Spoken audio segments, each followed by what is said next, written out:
tissede lige i bukserne. Undskyld.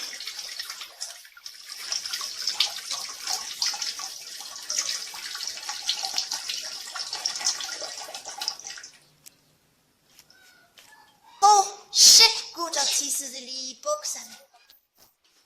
Et øjeblik, et sekund.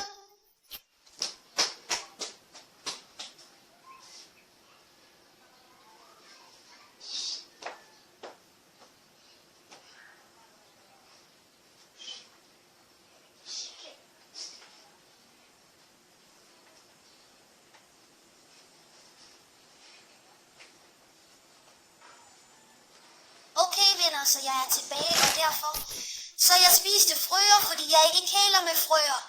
Fordi frøer er skræmmende. De hopper.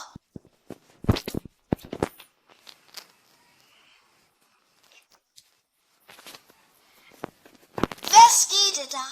Da jeg dræbte den frø, fjernede jeg huden. Snart vil jeg tage det til min mor og lave frølår. Jeg elsker frølår. Jeg har aldrig smagt frølår før, fordi frølår smager som kylling. Det er super fedt. Så ikke klap nogle frøer, men så vi havde ingen småkager. Vi havde ingen chokoladekage, chokoladestykker. Og så det er ikke min. Så håber I nød denne video. Lad os komme i gang. Håber I nød denne video. Kig og abonner, og vi ses næste gang. Bubba blabba bær. Farvel bitch.